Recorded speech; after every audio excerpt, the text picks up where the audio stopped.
Selamat malam pemirsa, menurut data Kementerian Kehutanan 1 tahun di bawah kepemimpinan Presiden Prabowo Subianto, pemerintah telah menertibkan izin kehutanan yang bermasalah seluas kurang lebih dari 1,5 juta hektar. Pasca bencana banjir bandang dan tanah longsor di Pulau Sumatera, pemerintah terus berupaya memburu para pelaku usaha yang merusak hutan di Sumatera. Dan pekan ini pemirsa, dalam sidang Kabinet Paripurna, Presiden Prabowo menginstruksikan evaluasi izin pemanfaatan hutan. Presiden kini juga rutin meninjau kondisi korban serta upaya pemulihan bencana di sana. Presiden berjanji akan mengunjungi lokasi bencana di Sumatera sedikitnya seminggu sekali pemirsa.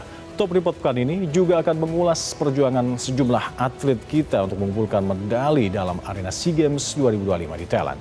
Pemirsa, bersama saya Hamdallah Kafi. Inilah Top Report selengkapnya untuk Anda.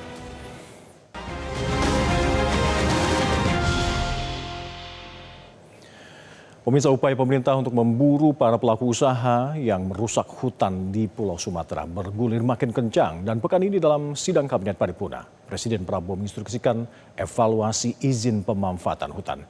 Dari data Kementerian Kehutanan, 1 tahun di bawah kepemimpinan Presiden Prabowo, pemerintah telah menertibkan izin kehutanan yang bermasalah seluas kurang lebih 1,5 juta hektar. Kapolri juga mengungkapkan dalam waktu dekat ini akan ada 2 korporasi pelaku pembalakan liar yang perkaranya naik ke penyidikan. Ini artinya pemirsa, proses hukum terus berlanjut di jalur pidana. Kami telah menyiapkan reportasenya untuk Anda.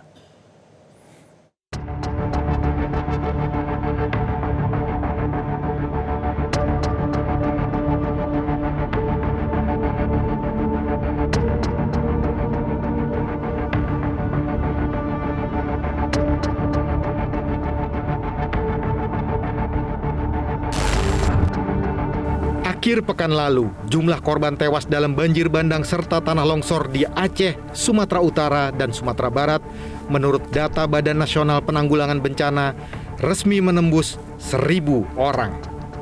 Korban tewas paling banyak terjadi di Aceh, sedangkan jumlah korban hilang dan pengungsi berkurang. Rekapitulasi 3 provinsi menunjukkan angka 1.006 jiwa. Perubahan ini terjadi di Aceh dari 411 ke 415 jiwa korban meninggal dunia. Kemudian Sumatera Utara dari 343 menjadi 349 dan Sumatera Barat dari 241 ke 242. Temuan tim liputan Metro TV di salah satu titik bencana Sumatera pasca banjir bandang, tampak kayu gelondongan bertebaran. Fakta inilah yang menguatkan dugaan bencana banjir bandang serta tanah longsor dipicu rusaknya hutan.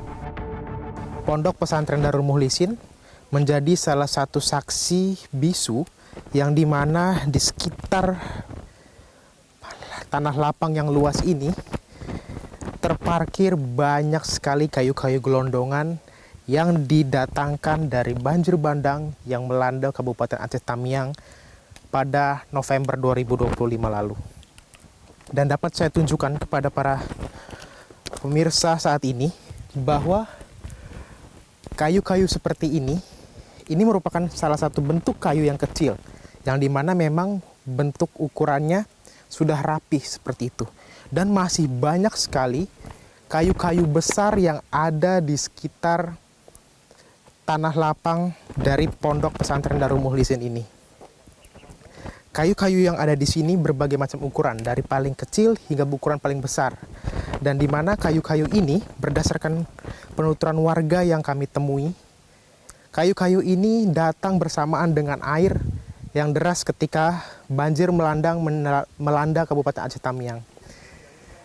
Dan dapat saya gambarkan kepada para pemirsa Metro TV, masjid ini menjadi salah satu tanda di mana ketinggian air saat itu melanda di pondok pesantren ini. Dapat saya gambarkan bahwa ketinggian air saat itu kurang lebih mencapai 6 hingga 8 meter. Dan itu merupakan garis tanda di mana memang masih terlihat adalah garis yang menggambarkan ketinggian air.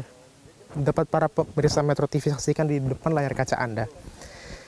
Dan masjid ini menjadi salah satu bangunan yang masih selamat dari pesantren ini.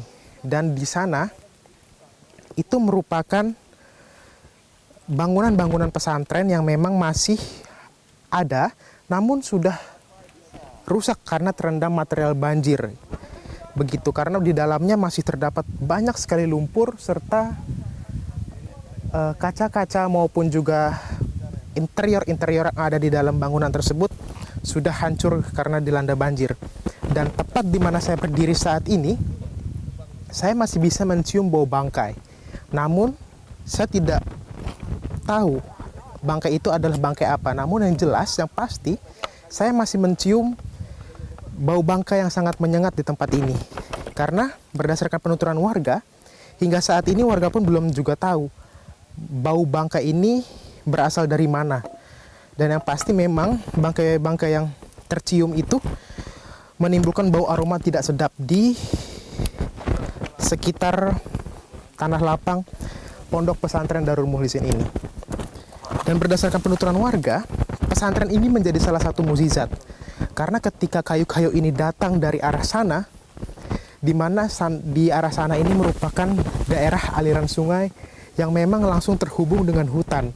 Jadi ketika air banjir datang dan membawa kayu-kayu gelondongan ini, maka di titik ini itu merupakan titik berhentinya kayu-kayu ini. Karena memang di titik ini kayu-kayu tersebut ini tidak dapat teralirkan ke pemukiman warga karena terhalang tembok-tembok pesantren yang memang cukup mengelilingi. Sehingga menurut warga, pondok pesantren ini menjadi salah satu mukjizat yang ada ketika banjir bandang melanda di Kabupaten Aceh Tamiang, khususnya di daerah Menanggini.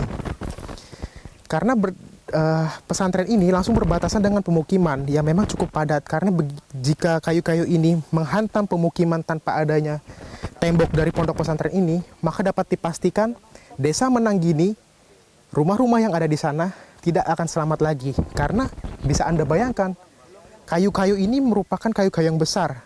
Dan salah satu jenis kayu yang kami temui di tempat ini, yakni adalah kayu meranti merah. Dan kami tidak tahu kayu meranti merah ini akan digunakan untuk apa, oleh perusahaan apa mungkin. Yang pasti kayu meranti merah sangat banyak ada di tempat ini. Pemerintah tegas bersikap terhadap kegiatan usaha yang merusak alam. Dalam sidang Kabinet Paripurna awal pekan ini, Presiden Prabowo Subianto memberikan arahan tegas terkait penertiban perizinan berusaha pemanfaatan hutan yang dinilai bermasalah. Presiden menginstruksikan Menteri Kehutanan Raja Juli Antoni untuk segera melakukan verifikasi, pemeriksaan, serta audit pada perusahaan yang memegang konsesi. Presiden juga mendorong sinergitas seluruh pihak, baik dari kementerian dan lembaga, serta aparat penegak hukum dan TNI. Menteri Kehutanan menyatakan telah mencabut 22 izin PBPH dengan total luas mencapai 1 juta hektar. Namun sejauh ini, Kemenhub belum menjelaskan nama perusahaan yang masuk dalam daftar pencabutan 22 izin tersebut. Sekitar 116.000 hektar diantaranya terletak di Sumatera. Dalam 1 tahun terakhir, pemerintah telah menertibkan PBPH bermasalah seluas kurang lebih 1,5 juta hektar. Perusahaan yang memegang konsesi yang tidak mentaati peraturan itu ditindak, ya, dilihat seberapa besar pelanggarannya dan itu dicabut. Ya, yang sudah Anda cabut kemarin itu 22 ya. 22 Pak, tapi ini masih bersifat nasional. Di Sumatera sendiri 116.000 Pak.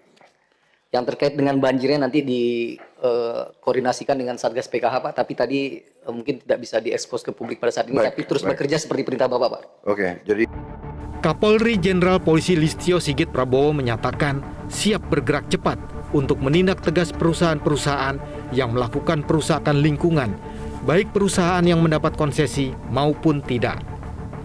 Dalam waktu dekat, akan ada 2 korporasi pelaku pembelakan liar yang perkaranya naik ke penyidikan setelah sebelumnya Bareskrim Polri telah menetapkan 1 orang tersangka pelaku pembalakan liar yang memperparah bencana di Sumatera Utara. Dari hasil pendalaman di lapangan terkait dengan tindak lanjut sesuai arahan Presiden untuk melakukan pendalaman terkait pembalakan, saat ini kita sudah menaikkan sidik satu korporasi dan kita sedang mendalami proses yang lain. Kemungkinan ada 2 lagi yang akan kita naikkan. Ya, saya kira tadi sudah jelas dan tegas ya bahwa terkait perusahaan-perusahaan yang diberikan konsesi namun kemudian di dalam prosesnya melanggar aturan atau tidak ada konsesi sama sekali tapi melanggar aturan, ya kita lakukan penegakan hukum. Saya kira perintahnya sudah jelas dan tegas dari Bapak Presiden. Pekan lalu, Kementerian Lingkungan Hidup telah menyegel 3 perusahaan yang diduga memperparah banjir bandang, yaitu Tambang Emas Martabe, PLTA Batang Toru, dan PT EPN 3. Semua aktivitas usaha dihentikan sementara hingga audit lingkungan selesai dilakukan. Usai meninjau lokasi bencana di Garoga, Tapanuli Utara, Menteri Lingkungan Hidup memastikan kayu yang terbawa banjir bandang di Sumatera Utara bukan tumbang alami, melainkan berasal dari aktivitas manusia seperti penebangan ilegal. Satuan Tugas Penertiban Kawasan Hutan atau Satgas PKH pekan lalu juga mengumumkan akan menagih denda administratif terhadap korporasi senilai 38,6 triliun rupiah akibat kerusakan hutan yang berlangsung bertahun-tahun. Jumlah korporasi yang didenda terdiri dari 49 perusahaan sawit serta 22 perusahaan tambang. Korporasi sawit ditagih 9,4 triliun rupiah, sedangkan perusahaan tambang didenda 29,2 triliun rupiah. Jelajahi cara baru mendapatkan informasi. Download Metro TV Extend sekarang.